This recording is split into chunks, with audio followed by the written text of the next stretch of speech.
Okay, I want to go ahead and turn this back over to Susan to lead us through the reporting in and see what we heard today. So do we have a spokesman or spokeswoman for Group 1? Someone identified to share, and I'll hand the microphone over so we can hear, but the person from Group 1? She stepped out. She stepped out. Let's go to Group 2. Are you the spokesperson, Jim? There's two of us. Rebecca and I are going to tag team Okay, on. here. I will first note that we scored our group several 9s, 9.5s, even a few 10s. I'm pretty sure we have the best group. Even though we're number 2. Number 2, but I think we're going to go We well. try hard. So, Well, hey, but we try hard. we covered a lot of ground, and I'm sure we covered much of the same ground as other groups, which was the point. But I think we immediately jumped into the discussion of mission, and the consensus was that the mission statement as now written isn't particularly helpful in guiding us into the future, into the next steps on what this next generation of the system needs to look like. So some hard work required on the mission statement and drilling it down into really what it is that is the most essential aspects of the marine highway system. And what it boiled down to for this group was dependability, reliability is the most important. Clearly safety is always the top, but beyond that, what people need more than speed, more than necessarily frequency, is just something that you can rely on. That you know it's going to be there year after year, and that philosophy, I guess, is not just over the course of the season, but over the course of the year, and the next 2 years, and the next 3 years, so that people, households, businesses can rely on that service, know it's going to be there, know that it's not subject to political winds or otherwise. So that seemed to be the heart of the discussion around mission. It's got to be reliable, consistent.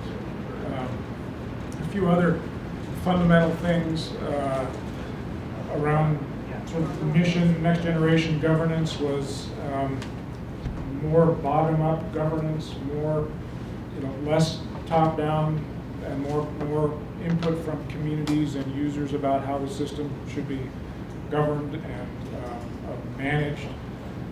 A lot of focus on more efficient operations. That clearly it's about money. It's about using the resources that are available to the system in a more efficient manner than they're being used now. So very rigorous analysis around costs and how to control costs, how to use the revenues that we have to provide the highest level of service in the most efficient manner possible. What else? One of the things that kept coming up, I would say over and over, was the need for stable governance and management, and that's insulated from the political cycle. I think that was sort of a bedrock maybe recommendation, and that funding needs to be somehow a little bit longer term, so that planning can be a little bit longer term. And I think that's a little bit related to the stability and the overall stability in the governance, management, and funding. We did get a little late-breaking attempt at a mission statement from one of our group members that was to operate an affordable, reliable marine highway transportation system that connects coastal Alaska communities to the land-based highway system.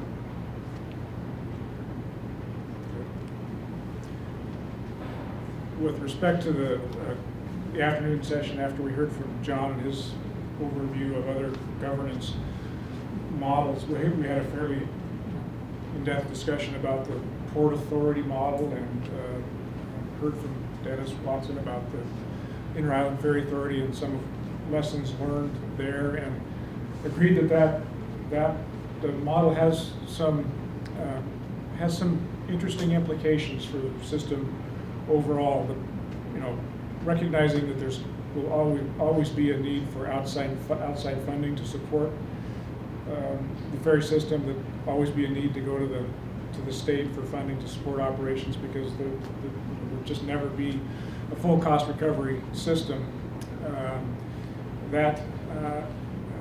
The benefit of authority is that level of political insulation that Rebecca was talking about, that you've got a board of directors that it's isolated from broader political winds.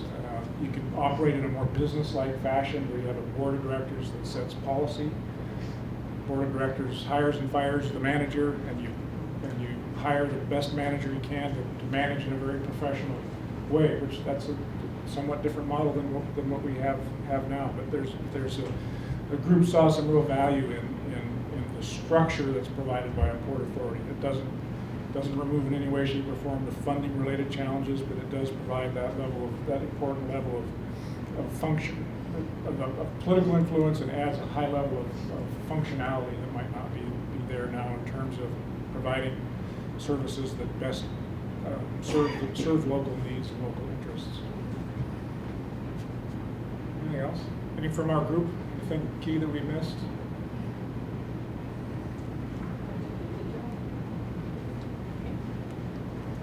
Well, thank you. Juanita, I'll hand the microphone to you, and then John, to let me know if your spokesperson is coming. Spokesperson is back for Okay. one.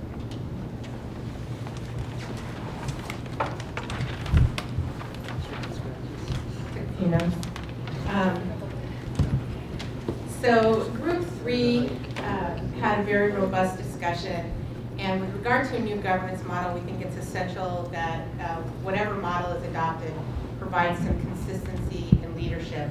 It speaks very much to what Jim just mentioned, which is that a board with some ability to have tenure and develop expertise will provide guidance, as well as a top management that isn't subject to the political cycle, will provide the kind of consistency and vision and the ability to implement long-term plans that will lead to greater system efficiency. Jim mentioned a drill down in terms of mission statement. We talked about a roll up. Right now the mission statement is very broad and welcomes everybody on board. The reality is that that is probably a mission statement that is driven by our long-term affluence, and since we don't have that opportunity anymore, that we really need to roll up and simplify, focus on core mission, make sure we're doing those things well. The new governance model should provide funding consistency. Again, that was a critical need in order to create the kind of dependability, consistency, and reliability that everyone felt the system needs to have. It also does need to recognize that we do have a broad customer base now with different levels of expectations, and that there might have to be some sacrifices. All of us have enjoyed the flexibility of a system that was able to respond to certain needs that might be expressed over time, and that kind of flexibility may not be possible in the future. There was a strong desire to see some standardization of the fleet. We have a fleet with different kinds of vessel classes that were really seemingly driven by politics and not the needs of the system. And so we want to see some standardization of a fleet that's really designed to serve the core mission.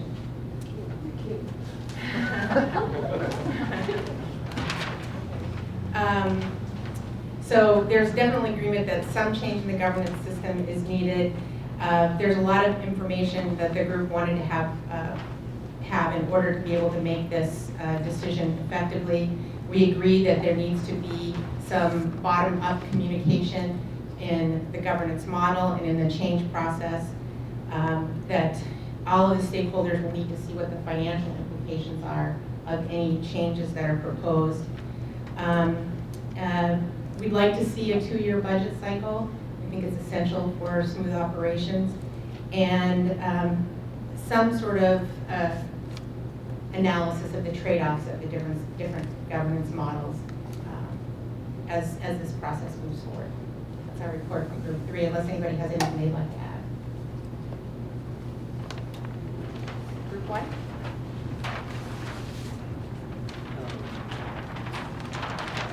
Sorry, so back here on the wall behind me.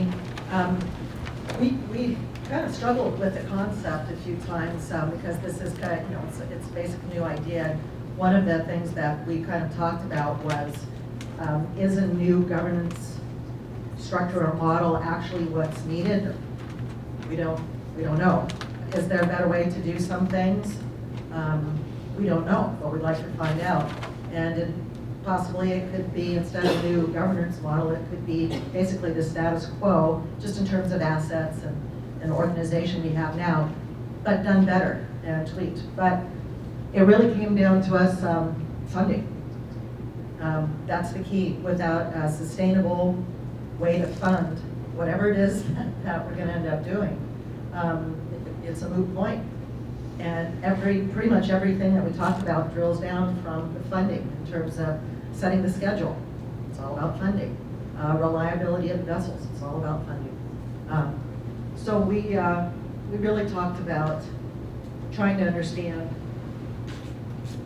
what a new governance model would look like and how it would operate, particularly in terms of funding. If you're taking public money and giving it to a private entity, that certainly has some repercussions for the rates, I would think. And we kind of talked about having a board that would have control of quite a bit of money and power, and then that can get political pretty quick, which we all agree we wanted to stay away from. But, interesting process. Anybody from the team?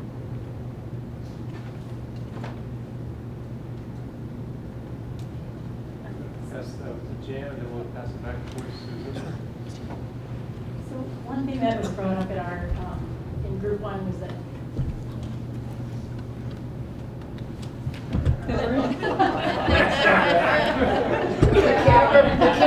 This is a public process. that the marine highway system isn't necessarily totally broken. We hear it talked about in that sense, but that it's actually in many ways working very well, and it's got a fare box recovery that's respectable, and Commissioner Lucan and Deputy Commissioner Newsell have come up with a fairly elegant system for raising the fares, consistent, to bring this all to the consistent fares over a time frame that's not going to shock anybody, but will get us to a bigger fare box recovery.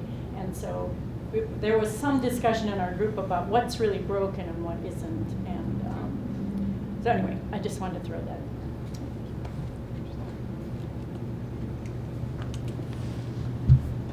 Well, as we begin to talk about a wrap-up and next steps, I just want to say thank you to everybody on behalf of the project team in terms of participating today, taking this Saturday, but also the time and thought and trust that it takes to have the kind of candid conversations we just did. So I really appreciate it. I look forward to helping compile all of the notes from the 3 different groups and participating in the project as we go forward. On that as well. And John, do you want to say a couple words about what the immediate next steps will be between now and our meeting next month in Petersburg? Sure. To reiterate, our process here is we're going to take everything we heard today, go back, use it to formulate some questions to be used in interviews with some key individuals. We're going to reach out to some Ferry system operators, going to talk to some people within AMHS. Then out of that, we are going to sort of cast our bones on the table and see what we can read in terms of is there a governance structure or model that seems to provide answers to some of those questions, or at least a path towards answers to some of those questions. So hopefully we will produce a draft report in about 3 weeks' time. Our goal is to get it out in advance of the meeting in Petersburg, so that when we come to Petersburg, we can have a robust discussion on those recommendations and kind of make sure that truly what we think we heard gets a concurrence from the meeting at Southeast Conference. Following that, we will take that additional input and create a final report, which we will then deliver to the steering committee. And we will be working with the steering committee. They're frankly my customers. It's not MTAB, it's not AMHS, it's the steering committee. And so I'm looking forward to them bringing their collective knowledge and input into the process so that our final report really represents a thoughtful document with some clear guidance on how to go forward. And I know Robert is working on phase 2 of this project. He posted some of the objectives back there, and Robert, if you want to give him just sort of a brief, how you see what happens after we deliver our report. Thanks, John. And, you know, I just want to back up for a moment, so some of the remarks are already made here, you know, perhaps broken is not the right word to use, you know, and it certainly is not a disparaging towards current management. There's very competent people working at all levels of the system that's there. There are things obviously that can be done better, but the things that is, I think, one of the key things that is most dire for the system is just the aging fleet and the condition of the fleet. And you know, one of the things that we see is with Tustamina, we know that the boats that were built and providing the backbone of service through Southeast right now were built in the 60s. Time is not a friend of the fleet. And so we've got to find a mechanism that can replace those vessels, because you can only do so much renewal on the old bones. So some of the things that will be put into phase 2, which will be developed by the steering committee with input from stakeholders like yourself across the state, are things like how do you approach vessels, new vessels in the fleet, making them more standardized, so that and maybe that's not a need so much in going out this chain, because you know exactly what that Tustamina is going to, you know, that needs to be going out there. But in Southeast, where the bulk of the service is, there are opportunities for different types of vessels that would that need to be identified and properly built and deployed. So taking a look at things like that. Finance is very much the backbone of the conversation. In a diminished era of available general funds, we can't just raise rates, no matter how rational the plan is. You can only take it so far so fast, which has been acknowledged, you know, already in the discussions yesterday and today. So, are there other mechanisms for raising funds? And as the Lieutenant Governor challenged us this morning, you know, take a look at a clean slate. Just because you can't do it now, or somebody else said no last decade, let's take a fresh look at what it would take to make this thing more sustainable. So there's a lot of tenets of that. Some of the ideas were thrown into what these objectives could be for phase 2. That'll be something that gets fleshed out with the steering committee going forward. So, and while I'm on the phase 2 concept of the project, which is built around the concept of the objective of that is a business and operational plan for the marine highway system. That section of the work is not fully funded yet, so I'll just put that out there. We've got the funding for phase 2. We've exceeded. We're tasked with raising $100,000 to match the $250,000 that the Department of Transportation is putting forward, and we're right around $60,000 having raised so far. So if you've got contacts, communities, user groups that might be ones that we can approach individually or collectively, let me know. There's been a great outpouring of support already from all corners of the system, from Alaska down to Ketchikan and all places in between. So we're very thankful for that so far, but we need to continue that effort and invite any input you have toward those goals. So that's kind of the idea, is that next month at the annual meeting in Petersburg, which everyone is invited to, you can go to the Southeast Conference website, click on the annual meeting, and get information about the conference itself, the full agenda for the day of the discussions. So if you're inclined to come join us, please do so. That is when the information will really come together from the input today and from the input that is continued, because it's not, those that did not participate in today's activities didn't get frozen out of the process. Those of you that are viewing this, those that are listening, you know, online and seeing the information, there's a website that we have on the back of the agenda today, transportation at seconference.org, that allows input from folks to answer these same questions, which are also on the website, to provide that input that will help guide the contractors as they bring us the next set of deliverables in very draft formation next month. So We're going to continue at that. That's kind of the basic route that we're going to head toward. And I see Shelley has a comment, so I will let her speak into the microphone so she can be heard by all as well. Okay, first of all, transportation at SE Conference is an email. So if you send a message to that email, it will come to Southeast Conference. If you're interested in being signed up to get alerts when things get posted to our website, that website is seconference.org. And there's a tag there that you can click on and just put your email address in there, and then anytime anything is posted to that website, you will get a little alert saying that there's new information on the Alaska Marine Highway Reform Project. And one thing I just wanted to say that I don't know that we've emphasized enough is, as much as we want to assist with the operations of the Alaska Marine Highway, again, like Shirley said, it all comes down to funding. And until the legislature has trust in what the Alaska Marine Highway system is doing, and until they believe that there's a plan in place and an avenue that we're going down, and has confidence that we're going to stay on that avenue, it's really hard for them to support our efforts. So that's what we're all about right now, is creating a plan and creating a place that the Alaska State Legislature can say, okay, I trust that the Marine Highway system is going in a direction that we understand and that we're on board with.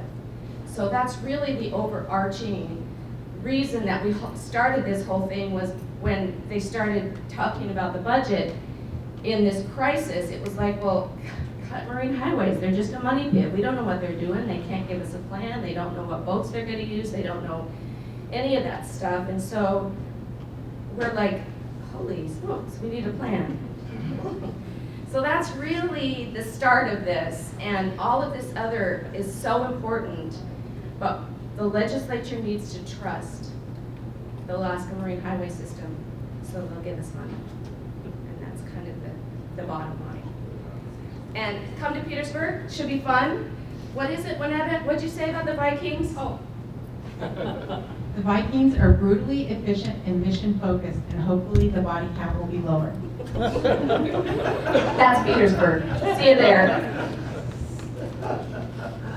So that's kind of the framework for moving forward from today. I don't know if that was explained well enough. Certainly take questions, but we want to make sure that you understand that the process is very inclusive.